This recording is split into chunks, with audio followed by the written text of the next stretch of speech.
Good evening. Welcome to Music in Bloom. Not sure which episode this is, but we have a good show tonight. We have a really wonderful guest who's a musician, composer, screenwriter. He does it all.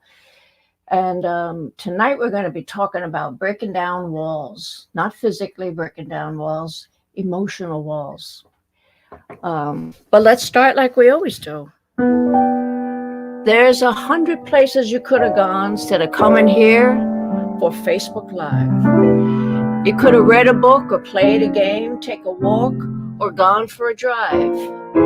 You could have cooked a meal from a new recipe. Forget all about me, but you showed up for me, yes, and I like it.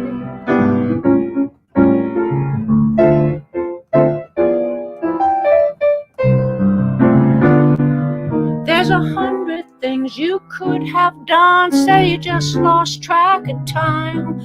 You could have dyed your hair or wrote a song, watched some Netflix, Hulu, or Prime. You could have done a webinar or another Zoom. Text your apology, but you showed up for me, and I like it.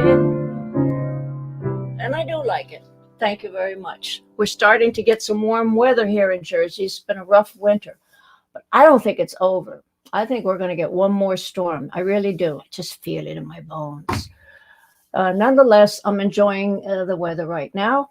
And I will tell you, I want to ask you a question. I see a blue square in the corner. Do you see a blue square?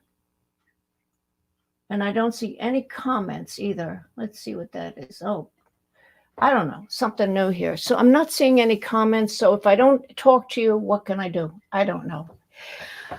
Speaking about breaking down walls, my husband and I, Alfred, we wrote the music to a really interesting and musical that I'm very proud of called Love Tugs. Oh, Lee, hey there. Etta, my dear, how are you feeling? I'm so glad to see you. It's like you belong there. Good to see you and good to see you feeling better. So this musical is called Love Tugs, and it's multi, it has a lot of different levels to it, but the basic level is there. The main character is looking to explore and develop himself, and he's hesitant and he's afraid, and he vacillates between those two places of being very confident and very afraid. And that's what this song is about. It's called Am I Fooling Myself?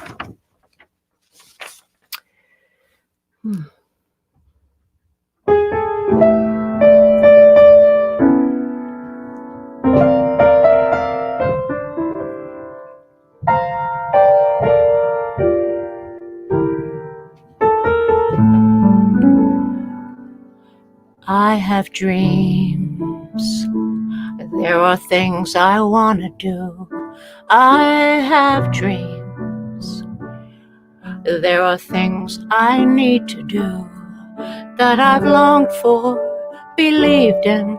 My dreams were all conceived in fantasy, and I kept on prolonging. I have skills that I was born to use. There are thrills that I'm afraid I'll lose, that I've worked for and believed in. Oh, but there's nothing I've achieved in, and nobody to fill this longing to be more than mediocre, more than what I show. I don't wanna be some joker putting off tomorrow. And I believe that I can win and play the hand I'm dealt. But am I fooling myself?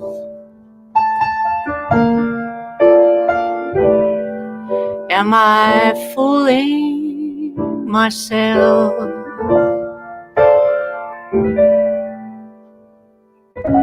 Sometimes I'm speaking from my heart. then turn completely numb.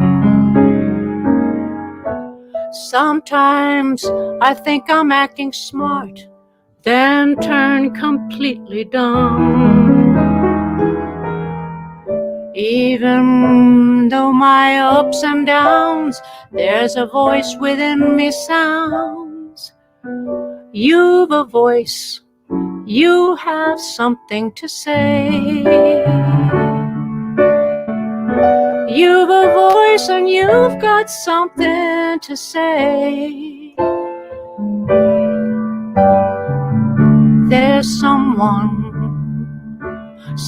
I wanna be, someone that is the best version of myself that I've hidden and believed in, someone that was conceived in fantasy,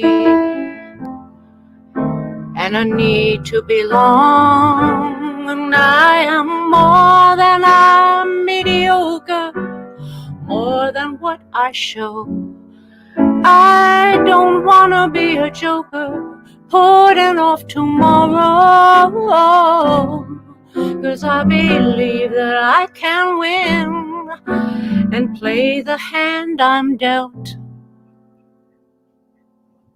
But am I fooling myself?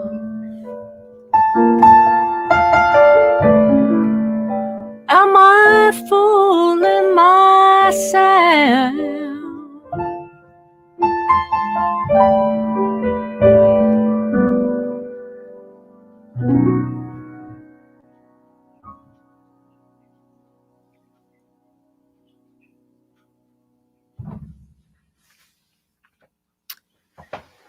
And that's where the wall comes in, from going back and forth, from believing in yourself.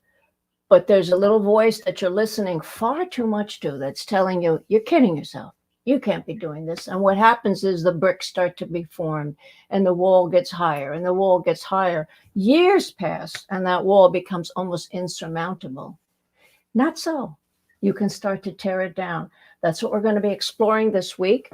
And by the way, tomorrow night, we're going to have a Bloom huddle tomorrow night. And you can get that information from my website, the link, where we talk about this stuff and we learn from each other. So I do hope to see you there.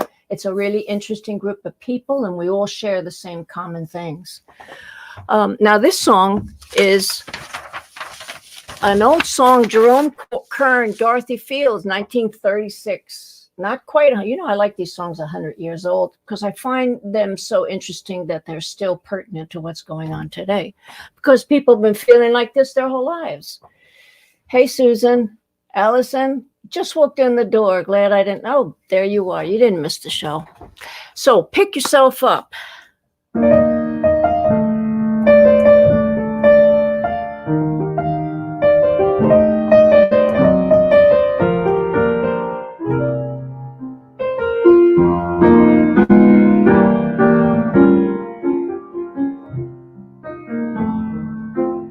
Nothing's impossible, I have found, for when my chin is on the ground, I pick myself up, dust myself off, and start all over again. I'm telling everybody, don't lose your confidence if you slip. Be grateful for a pleasant trip and pick yourself up, dust yourself off, start all over again. Work like a soul inspired till the battle of the day is won. You may be sick and tired, but keep on going till it's done. Will you remember the women and men who had to fall to rise again? So take a deep breath, pick yourself up, start all over again.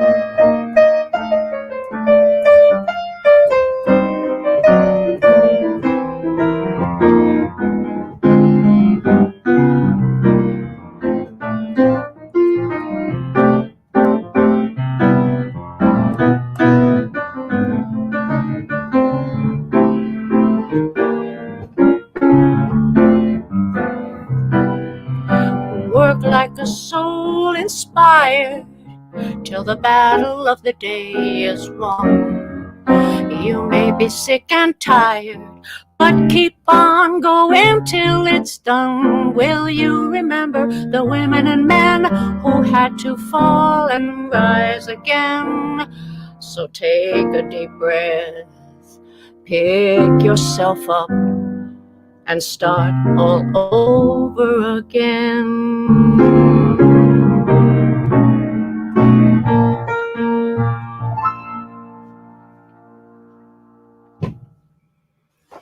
So does it give you any kind of confidence to know that people have been struggling with this stuff so long that they've been writing songs about it? You just pick yourself up, dust yourself off, start all over again, and watch the wall come down. Pretty soon the wall can't even see it anymore. Let's see who's here tonight. Hey, Lee. Hey, girl, how you doing? Bradley, I knew you would love that one. Bradley, I'm going to do a song for you next week that you're really going to love. I was thinking of it today, but I'll tell you about it. So I want to ask you a question. You know, I have a podcast and I introduce people on my podcast that are working on things, stretching out of their comfort zone, trying to uplift themselves and other people too. If you know anybody who's doing something just so kind, so extraordinary, these are the people that I find fascinating.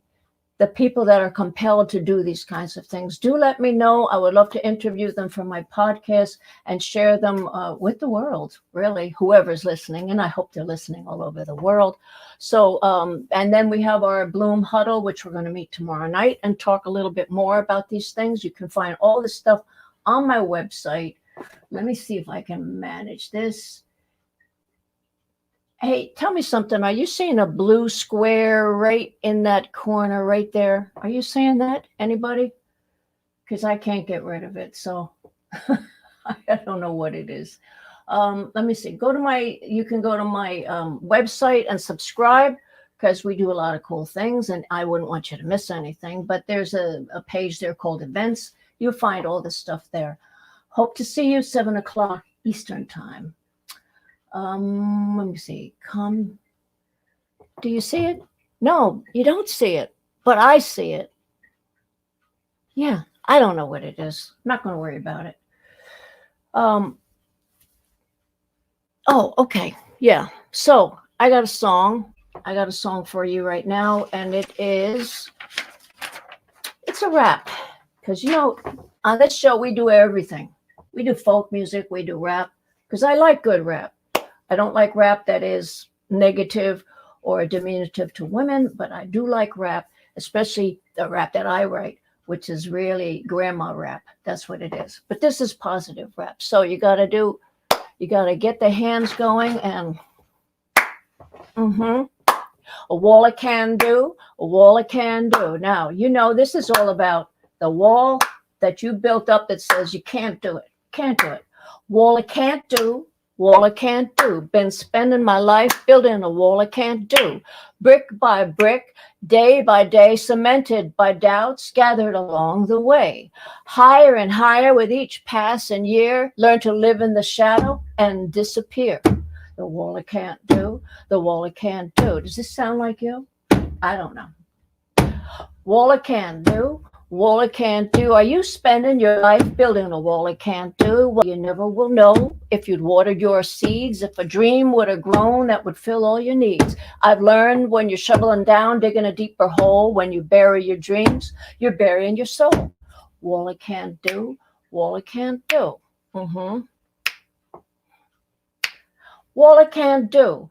Wall I can't do. It's a safe place to be, but a catch-22. My wall got so high I couldn't see the top, couldn't hop or jump over, too afraid I would drop. Well, you never will know, and you never will fail. It's like having no fingers and trying to read Braille. Wall I can't do. Wall I can't do.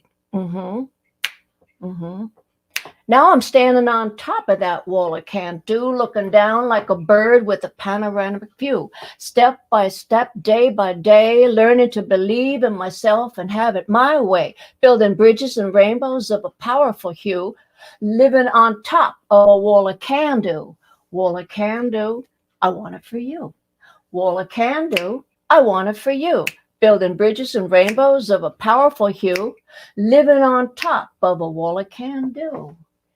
And you know, there was a song back in 2003. It was a rap. And I'll just tell you the hook. It was by a rapper called Nas. And he said, I know and you repeat after me. I know I can be what I want to be. And if I work hard at it, I'll be where I want to be. I know I can be what I want to be what I want to be. If I work hard at it, I'll be where I want to be. It's a very simple thing. You're not afraid of work. You're just afraid to fail. Comes a point where you just want to know what's going on.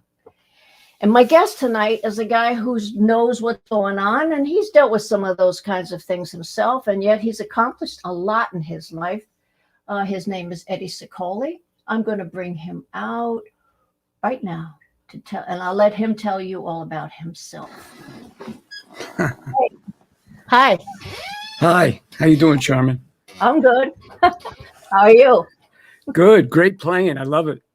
Good. We do a little bit of everything here. So yeah, you sure do. Let me see if I can fix this camera a little. Okay. One of these days you'll come up and do some songs for us. But today we'll talk about your life. Well, okay. It's not all that interesting, but I'll tell you about it. Oh yeah, it's interesting. Where were you raised? Newark, New Jersey.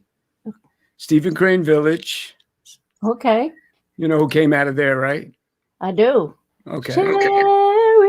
Yeah, Frankie Valli. Yeah, Frankie Castelluccio.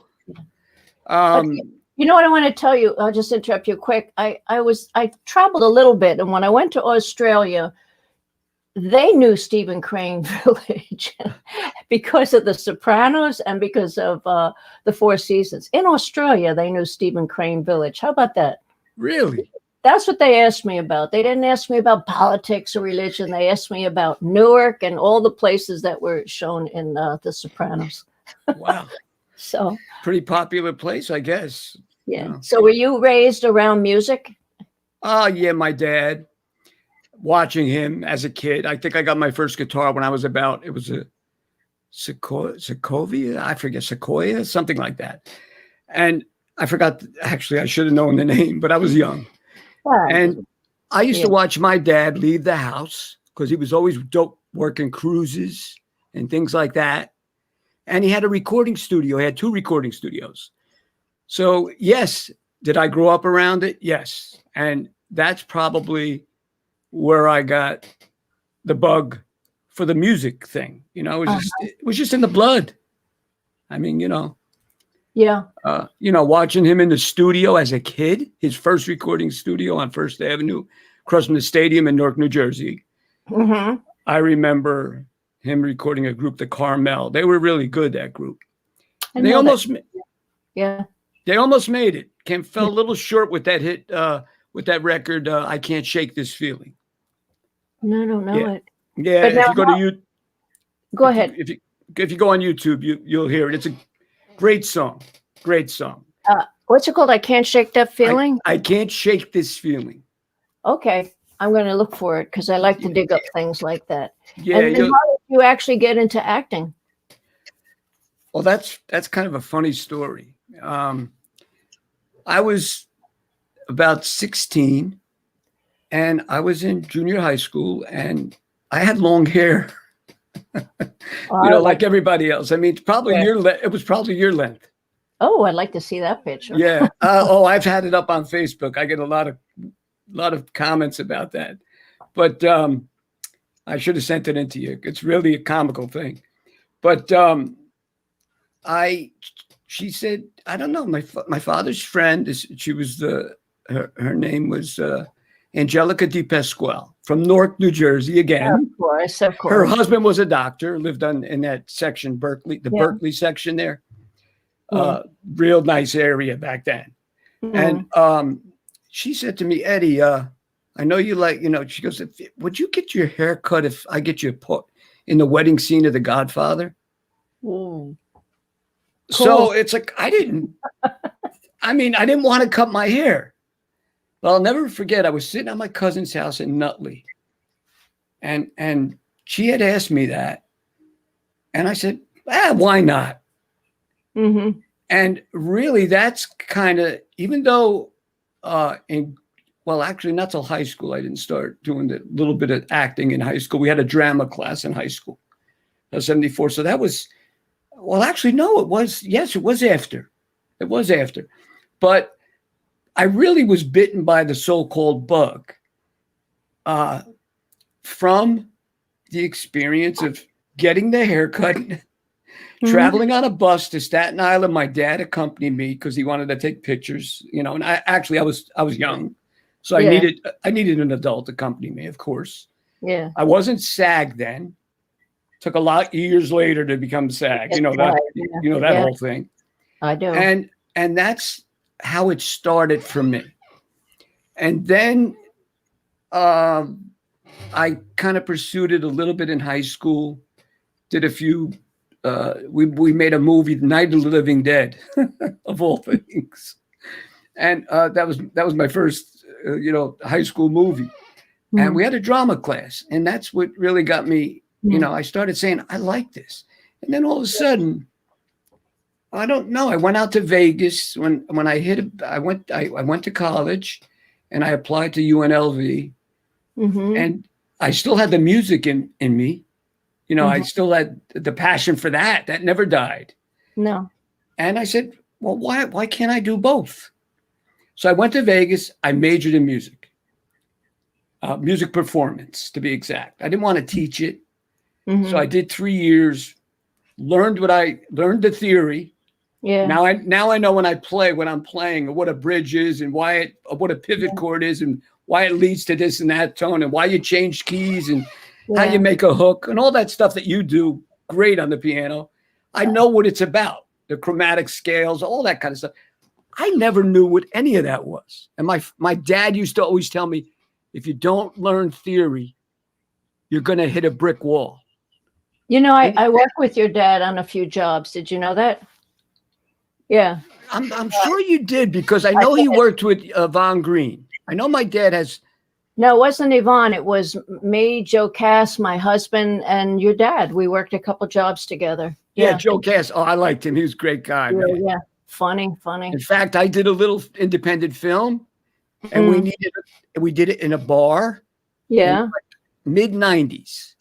And we needed we need a little group, a trio. In the background, and guess who was the drummer? Cass. Yeah, they were only in the background playing while we were working at the bar. But I'll never forget that. I'm going to say, when we cast our movie, I know Alfred had you in mind for a certain part of Freddie D, the maitre d', and I have that clip right here. Oh, God. Stiff program maitre d'. Same speech as everybody. Gentlemen and lady, I'm Freddie D, the maitre d'. I'm sure you have a list of details. You are setting up in the correct place. That's a plus. You are aware that the band eats. Excuse me? The band eats. I have no knowledge of this. You don't. You better get some knowledge. I'll find out. Hey, excuse me. You got some drinks? Liquor? That's a no-no. Do you think maybe we can get some water, please? For you, darling? Gladly. Thank you. Oh, God. Now, you said that you had a certain actor in mind that you kind of patterned yourself after for that part. Who was that? No, I actually had a friend. I had two friends I called up and I read to them. And I said, how would you read this? To be honest with you, Charmin. But we did. I thought you mentioned David. Oh, Niven. no. David Niven was what your husband wanted me to look like. Right. Oh, okay. And you, so I was at home practicing all these little things. Yeah. How do I get the pencil mustache? And when the shot that I have in my phone that I took, it's like your husband texts me and he says, you gave me exactly what I wanted. And I started to know, and it's like, I don't look like him. I don't have blue eyes. But I started to look at myself in the mirror and say, wow, I do have like a little bit of a likeness of this guy. No, you captured it. Yeah, you captured it. Yeah. Well, your husband says I nailed it. I don't know. So No, he wouldn't say it if you didn't. Right. Now, Yeah, why don't you tell us about, because I do have another clip. Tell us about that. that's something I just did. A friend of mine, Steve Caruso, wrote that, The Corner. Mhm. You know, it's a short, Yeah. which they, I guess, want to turn into a series, a movie. I'm not sure yet which route they're going to go. You know how that goes. But I think it's going to run the film first festival circuit. Yeah. I think that's what he wants to do Okay. with that. So I have I have a short clip, and we're going to look at this, and then we're going to talk about what's new on your plate right now. And I just want to add, my son shot this. Oh, okay. Okay. My See son that? was the DP, and Vince Curatola from The Sopranos directed my son. Okay. Good. I Following. thought that was important. I thought that was important to get out there. It is. It is. Here we go. Action. Did you have a problem with the car last week? What problem? Car's running fine. The car's running okay? Yeah, it's running I thought you had fine. an issue How do with you the think you car. got here? No, all right. I'm just asking you, that's all. Just want to know everything is okay. Everything's good. Yeah, all right. Follow.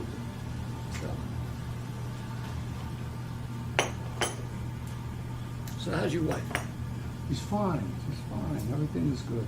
Everything is good. So far, everything is good. And you?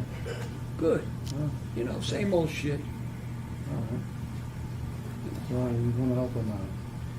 Yeah, gotta do it. Yeah, do what you got to do and see, make sure everything goes okay. Everything's gonna go good. All right, good. All right, cut. There was more to that, you know, but you wanted it down to a minute. Yeah, you wanted to condense. So. And before we wrap this up, would you tell our listeners what you're working on now? This is a passionate dream that you've been planning for a while. My first indie feature. We've been kind of working on this slowly but surely, but you know, the COVID's kind of set everybody back. Yeah. And I went through a couple of writers that never delivered. Now I'm with my cousin, that's a published author. Yeah. Of romance novels, but she's out there. She's out there on Amazon, and she's won a couple of awards, and she's great with dialogue, and she's attempting to do her first screenplay with me. So, and you know, with the two of us brainstorming back and forth, spending a lot of time on the phone and this and that. Yeah. I mean, we got a great synopsis, plot, storyline. We did the proof of concept is done. The main character list is virtually complete. And so tell our listeners, what's the name of it? Oh, Screw Loose. Okay, so when you get it going, you're going to come back and promote it here. Oh, okay. Thank you so much. I'd love to. And you're an inspiration to everybody because you're doing the thing you want to do. That makes you a bloomer. In case you didn't know it, that does, because you're following your bliss, you're following your passion. A little later in life, though. But if anybody wants to reach you, they can probably get you on Facebook because Eddie Sicoli. Right, and we got the group, Ciccoli Films, which is at 1,500 members. Not bad for not really pushing it. You know, I'm gonna say thank you right now and wrap it up. And thank you so much for coming and inspiring everybody with your accomplishments. Thank you. Thank you for having me, Char. My pleasure. All right, bye-bye. Okay, another bloomer. Again, I'm going to do one more song, but I just want to remind you, if you're not on my site, get on my site. And I'm also going to be doing some classes coming up on the 14th and the 17th. And it's basically about how to get shit done. It's about doing it, getting it done. Because for those of us who worked hard for everybody else, we can manage all sorts of multitasking and deadlines. But when it comes time for doing our own special thing, our own thing that's in our heart that we want to do, which could be playing an instrument, playing an English horn. Bradley, I'm talking to you right now. And we just don't get to it. And that's what I'm going to be teaching, some methods that have worked for me, and I'm going to share them with you. You can go to my site and find more information about it. It's going to be the 14th at 3, the 17th at 7. Now I got a song, totally different. I was a folk singer when I was in high school. Yes, I was folk singer. We did protest songs. We did all sorts of songs. We had a hootenanny club. We had a folk singing club. That's how old this song is. Tear Down the Walls. It was done by Judy Collins, but it was actually written by a guy named Fred Neal, 1964, long time ago. At that time, we were talking about protests and peace and liberty, but I take this to be tear down the walls that have been keeping you kind of contained without and not breaking free. I do want to take a look up here and see, because I saw Mary, Alexandria, there you are. Hi, Justine. Yes, better late than never. And I did see Mary Lynn up here. Where is she? Ah, yes, there she is. Hi, Mary Lynn. These are some really talented people, by the way. Alexandria was up last week. She was our inspirational ballet dancer, and we did make a nice contribution to the Multiple Sclerosis Society. I posted that $50 something, which, so I thank you. Mary Lynn Mascott, very talented lady. Justine Murdy. Okay, I'm going back now to being barefoot and not pregnant, just in high school. Tear down the walls, one world in harmony. Tear down the walls. Can't you hear the melody? Hear everyone sing it over the land. Tear down the walls. Tear down the walls. The music's everywhere when everyone is free. The music's in the air and lights the road to liberty. Tear down the walls.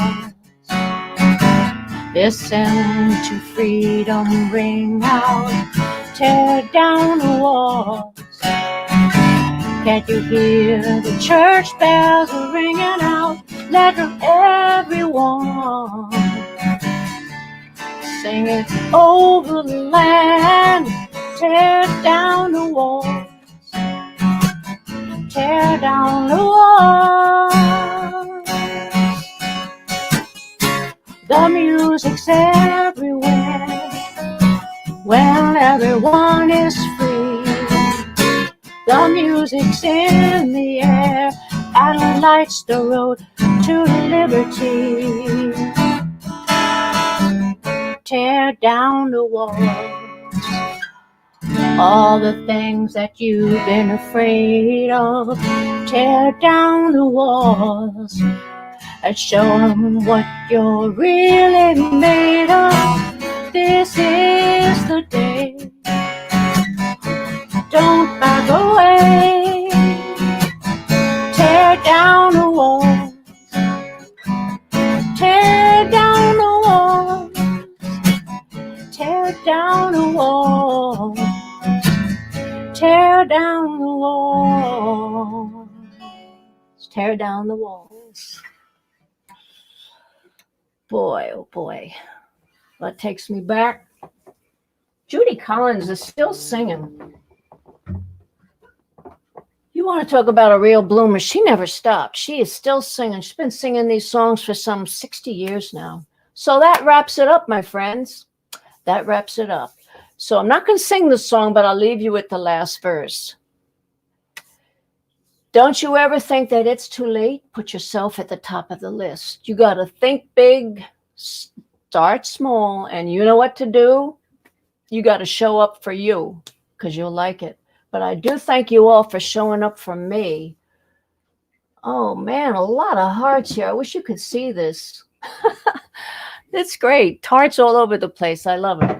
Thank you all. Have a great week. We're going to have some warm weather here in Jersey, so let's all get out and get some sun, vitamin D, okay? I will see you next week with another guest. I hope I see you tomorrow night for my Bloom Zoom. Look on my website. And I'll be posting information about my course and my class coming up. Thank you. Hey, Georgia. Hey, Georgia. Thank you for coming. Georgia, do you remember high school we were singing those songs in the folk singing club? Ah, yes. Okay. Bye-bye. Take care, everybody. Thank you for coming. Happy blooming.